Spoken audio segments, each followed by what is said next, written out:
레미제라블이라고 하는 유명한 소설이 있습니다. 거기 보면 이런 이야기가 있습니다. 이 장발장이라고 하는 사람이 어느 날 빵 한 조각을 훔친 죄로 붙들려 들어가서 무려 이제 19년 동안 긴 감옥 생활을 하고 이제 만기 출소를 하고 어느 성당에 가톨릭 사제의 도움을 받아가지고 하룻밤을 이제 묵고 있는 동안에 그 사제의 응집실에 있는 은쟁반에 눈이 어두워져서 그것을 훔치고 도망쳤다가 다시 또 경찰에 붙들렸지만은 그 사제의 도움으로 거기에서 위기에서 벗어나는 이 같은 장면을 거기에서 볼 수가 있습니다. 거기서 이제 많은 사람들이 이제 이런 생각을 하는 겁니다. 저것이 우리 인간의 본성이다. 우리 인간의 연약성을 이야기하는 것이다. 그렇게 생각을 하게 합니다. 실제 오늘 우리의 신앙 생활에서 가장 이 갈등을 초래하는 부분이 바로 이겁니다.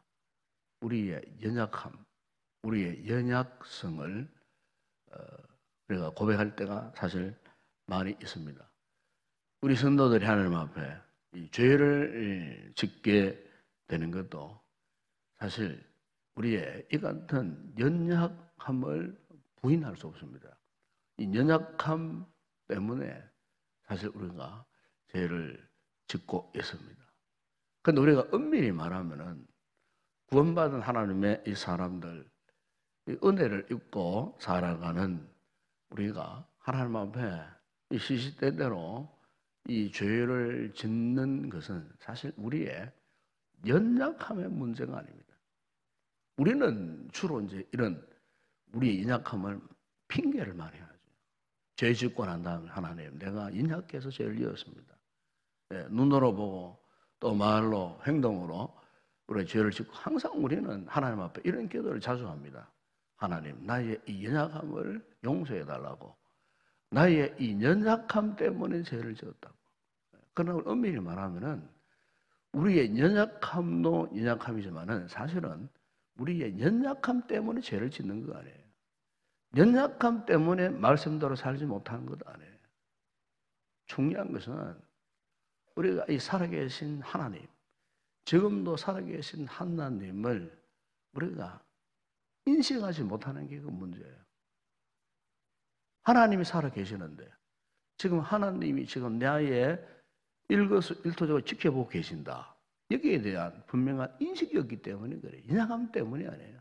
연약함은 두 번째 문제예요. 첫 번째 문제는 하나님이 지금 나의 입술을 지켜보고 계시고 하나님이 지금 나의 이 행동, 행위를 지켜보고 계신다. 그렇잖아요. 이 자녀가 부모가 지켜보는 앞에서 어떻게 그 자녀가 부모 앞에서 죄를 짓겠어요? 그렇지 않겠어요? 문제는 이거예요. 우리가 하나님께 대한 인식이 지금 잘못되어 있는 거예요. 하나님을 하나님으로 인정하는, 하나님이 지금 이 순간에도 우리 예배를 받으시고 계신다. 이 사실을 모르기 때문에 제대로 예배를 못 드리는 거예요. 아무도 없는 그곳에서 나 혼자만 있을 때에 하나님이 그 순간에도 나의 행동, 나의 모습을 지켜보고 계신다. 하나님이 바로 앞에 계셔요. 이런 영적인 인식을 하지 못하니까 다시 말하면은 하나님을 그냥 무시해버리니까 하나님이 마치 안 계시는 것처럼 내가 그렇게 무시해버리고 있으니까 결국에는 하나님이 안 보신다고, 하나님이 안 계신다고 생각하니까 우리가 그런 죄를 짓게 되어 있는 거예요. 말도 함부로 막 하고 행동을 함부로 할 수밖에 없는 거예요.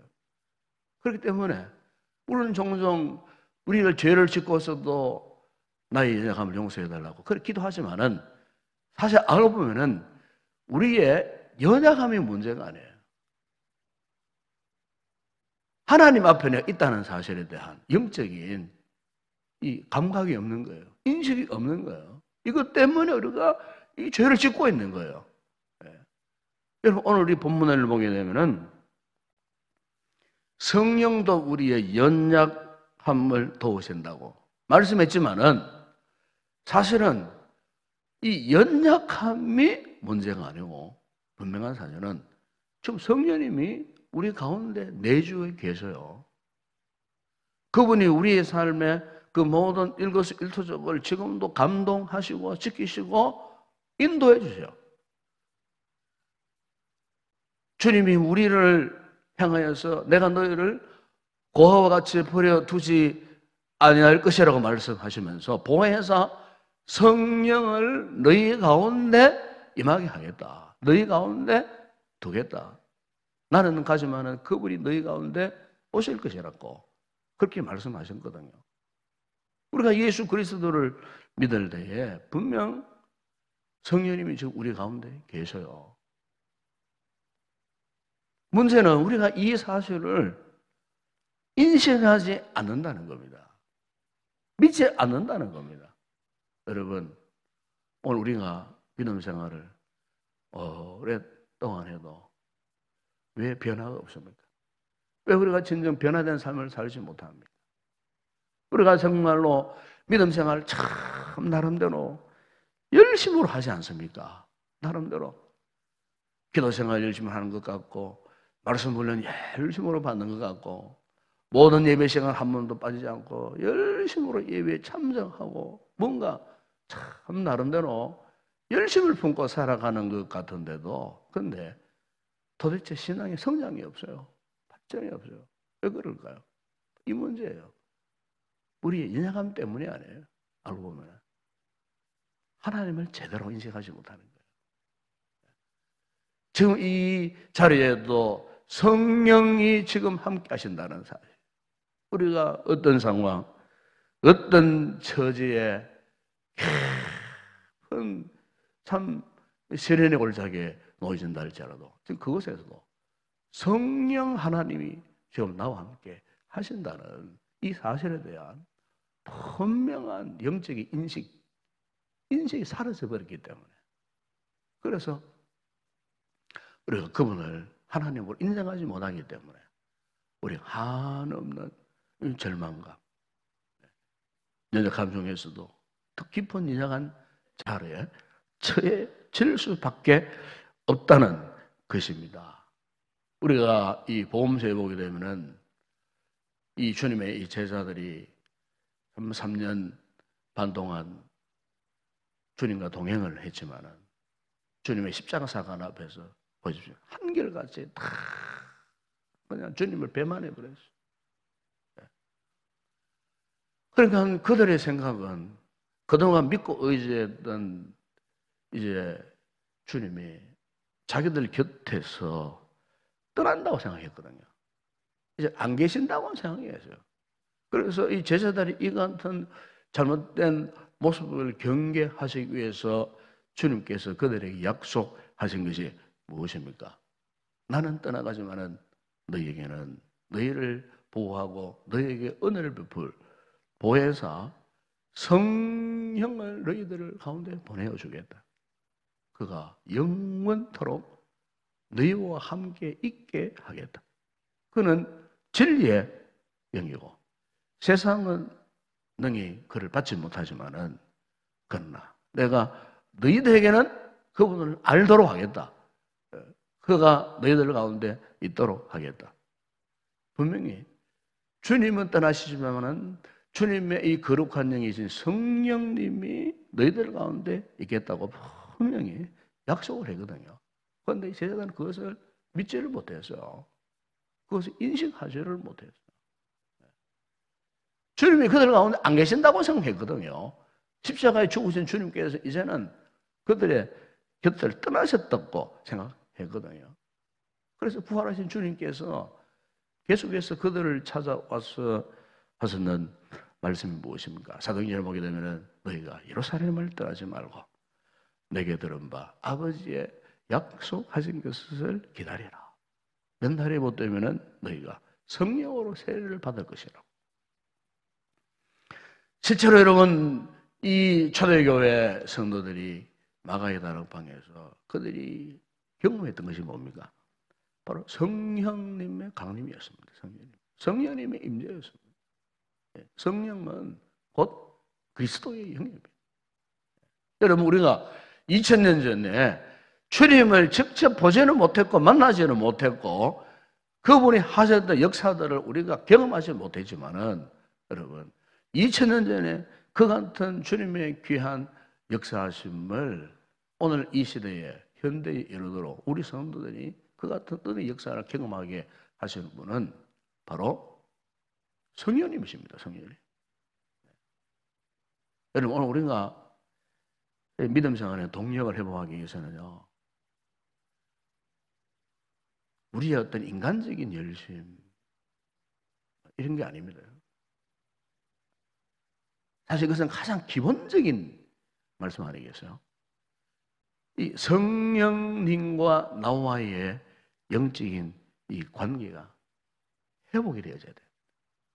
그러기 위해서는 우리 그분을 인격적으로 인정을 하셔야 돼요.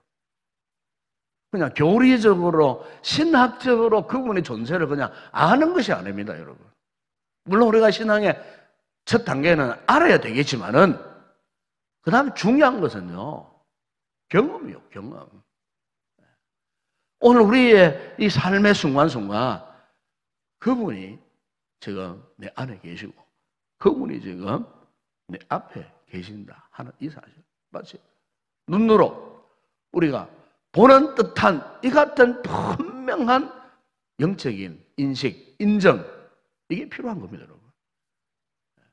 이게 없으면요, 오늘 우리의 신앙은 하나였던 이 종교밖에 될 수밖에 없어요. 여러분, 우리 기독교는 종교가 아니거든요.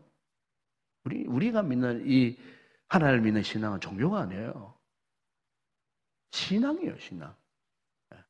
살아계신 하나님을 알고 그분을 인정하는 거예요. 뿐만 아니라 그분을 경험하는 거예요. 이게 신앙생활이에요. 그래서 우리가 믿음 생활을 구체적으로 경험하게 하시는 분이 누구냐? 바로 그리스도의 영이신 성령의 역사인 줄로 믿습니다. 우리가 믿음 생활에 이 동력을 회복하고 신앙생활의 열정을 회복하고 신앙생활의 영적인 생명을 회복하기 위해서는 우리가 날마다 어떤 순간 함께 있든 나 홀로 있든 무엇을 하든 어디를 가든 어떤 상황을 우리가 만나든지 간에 중요한 것은 하나님의 영이신 그리스도의 영이신 성령님의 이 역사심을 우리가 인격적으로 인정하는 이 같은 믿음의 삶을 살아야 할 줄로 믿습니다. 자기 경험 때문에 자기 연약함 때문에 자신이 어떤 부족한 또 지성적인 문제 때문에 성의 역사를 부정하거나 거부하거나 모른다 하는 것이 아니고 우리가 어떤 상황에 우리가 어떤 연약함에 놓였든지 간에 분명한 사실은 지금도 성령 하나님께서는 우리 가운데 계시는 겁니다. 네, 계시는 겁니다. 우리 이것을 확실히 아셔야 돼요. 우리가 신앙생활을 말하면서 인격적이라고 이런 표현을 많이 하잖아요. 네, 인격적이다 하는 것은 우리의 지성, 감성, 의지를 통하고 인정하는 걸 말하거든요. 그분의 살아계심을 인정하는 것을 말하는 거예요. 그런데 우리가 믿음 생활을 이렇게 오래도록 하다 보게 되면은 자꾸 우리의 이런 지성이나 감성이나 의지가 이 둔해지는 것을 경험합니다. 그러니까 영적인 타성에 젖어버리는 거예요. 영적인 타성에. 이 신앙생활 우리가 오래 하면서 있어서 가장 경계해야 할 것이 뭐냐면은 이 타성에 젖지 않는 겁니다. 이 타성을 경계해야 됩니다. 우리가 경험했지만은 주님의 은혜를 첫 번째 경험했을 때에 참 우리가 얼마나 참 그분의 이 존재하심에 대해서 깊이 깨달았습니까? 하나님이 살아계시는구나. 예수님의 나를 위하여 십자가에 죽으셨구나. 그 주님의 이 구원의 은혜에 대해서 우리가 참 그때는 인격적으로 눈물을 흘리면서 막 가슴이 뜨거워서 견딜 수 없을 정도의 이 통해 자복이 일어나고 고백이 일어나고 그분을 인정하는 뜨거운 믿음의 고백이 있었잖아요. 그런데 신앙생활 한 10년 뭐 이상 이렇게 쭉 하다 보게 돼요. 왠지 모르게 이 같은 우리의 영적인 감각이 사라져버려요. 세상적인 이런 것들이 우리의 삶을 자꾸 치고 들어오고 그런 것들이 우리의 삶을 자꾸 이렇게 정복하고 정복당하고 살다 보니까 정작 우리가 잊지 말아야 할 하나님의 이 같은 존재하심, 성령님의 역사하심에 대해서 우리가 우리 자신도 모르게 그것을 부인하고 부정해버리는 이런 상태에서 언제부터인가 우리 신앙생활에 타성이 젖어들어오고 힘을 잃어버린 채 그 신앙의 열정도 상실해버린 채 살아가는 이 같은 부족한 부분들을 우리가 참 경험하는 것 아니겠습니까? 자, 여러분, 오늘 우리가 참 중요한 것은 이 같은 잃어버렸던 영적인 열정을 회복해야 할 줄로 믿습니다. 바로 그것은 바로 지금도 살아계신 하나님의 존재하심, 성령님의 역사하심, 이것을 우리가 날마다 인정하며 살아가야 하는 것입니다. 이 제자들이 그 같은 나약함 속에 있었을 때에 성령의 큰 은혜를 경험했습니다. 베드로뿐만 아니고 그 모든 이 제자들이 주님께서 약속하신 그 같은 성령의 역사를 그들이 경험을 했을 때에 그들의 삶이 어땠습니까? 완전히 새롭게 변화되었습니다. 생명을 기꺼이 바치고 일평생을 복음을 위해서 살았다. 그와 같은 모습. 하나같이 이 제자들이 순교하기까지 이 복음의 사명을 감당했던 그 뜨거운 열정을 우리가 이 사도행전 역사를 통하여 우리가 거기에서 볼 수가 있지 않겠습니까? 여러분, 오늘 우리의 믿음 생활의 회복도 저는 거기에 있다고 생각합니다. 하나님을 하나님으로 인정합니다. 성령의 역사가 우리 가운데 지금도 있다는 사실을 우리가 분명히 인정해야 하는 것입니다. 그래야 우리가 영적인 생명력을 회복할 수 있습니다. 믿음이 같은 타성에서 벗어날 수 있어요. 이 인정함에서 탈출할 수가 있어요. 이 인정함에서 탈출하기 위해서 지금도 우리 가운데 살아 역사하는 성령의 그 크신 은혜 역사, 성령을 통해서 우리 주시는 이 말씀에, 그분의 말씀 앞에 우리가 진정으로 인정하고 또 순종하기를 결단하는 이 같은 믿음의 자세가 우리 가운데 있어야 할 줄로 믿습니다. 제가 수년 전에 서울의 사나이 교회에서 하고 있는 이 칼 세미나, 이 제자 훈련 세미나에 제가 한 주간 참여를 했습니다. 그때 서울에 옥하는 목사님이 살아 계실 때입니다. 옥하는 목사님이. 이 옥하는 목사님이 그 세미나에서 항상 강조하는 것이 있었어요. 그게 이제 그 세미나 가운데 굉장한 인기가 있었고, 그 세미나를 듣는 가운데 우리 목회자들이 거기에서 다 끼워줬습니다. 그 끼워주는 세미나 내용이 뭐냐면은 이 광인론이었습니다. 광인론. 저는 지금도 그때 그 세미나 녹음 테이프가 있기 때문에 한 번씩 이렇게 들어봅니다만, 이 광인론이 뭐냐? 믿어야 한다는 겁니다. 한마디로 말하면. 예수 믿는 사람은 예수 때문에 믿어야 한다는 겁니다. 믿어야 한다는 거예요. 그분이 한평생 그런 상태에서 목회를 했잖아요. 조그만한 그 상가, 은평동에 불과 하나 25평 되는 그 상가에서부터 그가 한 영혼을 살리기 위해서, 한 영혼을 세우기 위해서 그야말로 그 당신 스스로가 미친 듯이 목회를 했다는 겁니다. 미친 듯이. 그래서 그분이 목회자들에게, 후배들에게 요청하는 게 당신들 미쳐야 한다 그랬어요. 미쳐야 한다. 그런데 그걸 두고 이제 광인론이에요. 광인론. 그런데 미치는 것이 그냥 미치느냐, 자기 스스로 열심을 부린다고 미칠 수 있나? 아니라는 거예요. 우리를 미치게 하는 원동력이 있다는 거예요. 그게 성령의 역사라는 거예요. 성령의 역사. 성령의 역사가 없고는 미칠 수가 없다는 거예요. 그러면서 그분이 이런 예화를 들었어요. 자신이 목회하는 그 한 100m 앞에 어느 한 성녀가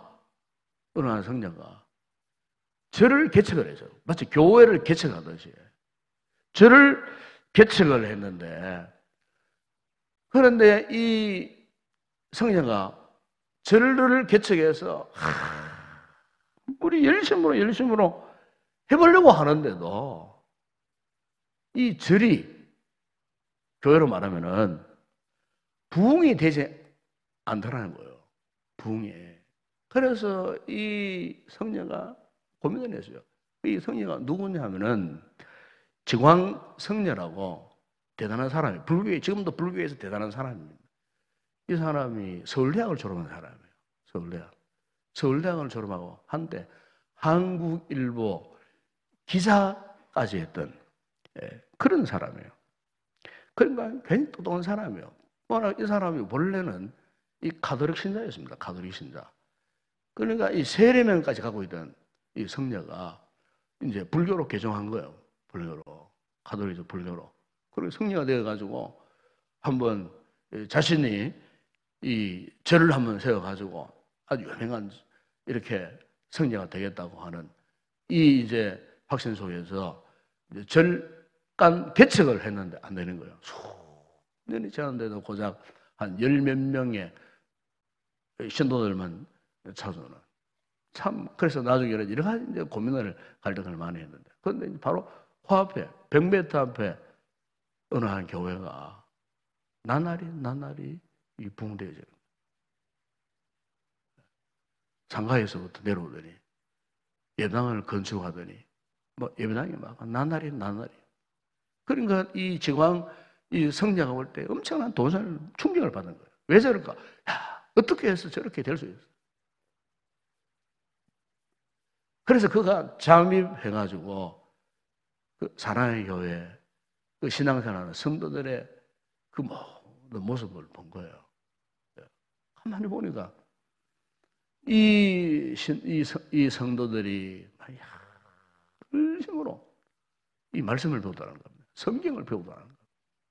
매일매일 예배당을 드나들면서 수많은 사람들이 예배당을 드나드는데 가만히 보니까 모두가 막 기뻐서, 즐거워서 막 그냥 뭐 생기발랄한 그런 모습으로 예배당을 뭐 드나드는데 뭐 책을 끼고 뭐 성경책을 끼고 막 탁탁탁 하는 이 같은 모습을 보면서 이 지광 성녀가 자신의 그 개척 절간에도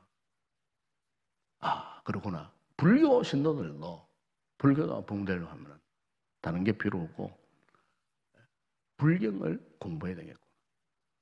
그래서 그때부터 이분이 그 11몇 명 되는 그 신도들에게 불경을 가르치기 시작했습니다. 불경을. 그런데 불경을 가르침을 받고 불경에 이 득도한 이 신도들이 열심히 생기더랍니다. 열심히. 가슴이 뜨거워지더라는 거예요. 그 길로 이 절간이 그게 이제 성장을 하는 겁니다. 이게 여러분 지금도 서울의 저 강남에 가면은 능인선론이라는 절이 있습니다. 능인선론 절이 있는데 현재 그 절간에 소속된 신도수가요 무려 30만입니다. 30만 명입니다. 30명이 아니고 30만 명. 한번 제가 서울에 있을 때 그 강남 쪽으로 이 구룡터널로 이렇게 신방에 가다 보면은 그 이제 불경을 공부하는 이제 그들이 이제 불교 대학이라고 그래요. 불교 대학 생활되면요 수십 대의 버스가 줄 서 있습니다. 이 일을 계기로 전국 불교계에 그때부터 이제 불교 대학이라는 이제 세미나가 생기게 되어지는 거예요. 그 지광 성인 한 사람 때문에. 여러분. 우리가 성경적으로 말하면은 사실 불륜은 생명이 없어요. 그렇잖아요. 생명이 없어요. 근데 어떻게? 생명 없는 그곳에 그토록 수많은 사람들이 몰려들까? 그것도 수십만 명의 전도를 두는 큰 절로 성장할 밖에 없었어요. 그들에게는 불륜이라고 하는 그것이 그들에게 사실은 생명이 되어버린 거예요. 그것이 현실화 되어버린 거예요. 여러분, 오늘 우리가 살아계신 하나님, 지금 우리 가운데 임재해 계시는 주의 성령님이 계신다는 이 사실을 우리가 믿고 확신하면요, 오늘 우리의 삶이 이런 상태에 머물 수가 없어요. 그렇지 않겠습니까? 생명 없는 저들도 저렇게 역동적으로 변화되어졌다고 하는데, 여러분, 진정한 생명이신 성령님이 우리 가운데 계신다는데, 여러분, 우리가 생명을 잃어버리고 쭉 처진 채 아무런 힘도 맥도 없는, 아무런 영적인 힘도 발휘할 수 없는 이런 상태에서 우리가 어떻게 살 수 있겠어요? 여기서 속히 우리가 탈출해야 할 줄로 믿습니다. 예. 성령님의 도우심을 구하는 그런 귀한 성도들이 되기를 바랍니다. 예. 살아계신 그분, 지금도 우리 가운데 역사하시고 계시는 이 성령님을 우리가 인격적으로 인정을 하고 그분 앞에서 우리의 모든 연약함에서 속히 탈출해서 주신 이 귀한 사명자의 길, 이런 길을 걸어가는 그런 복된 우리 성도들이 되고 우리 교회가 되었으면 좋겠습니다.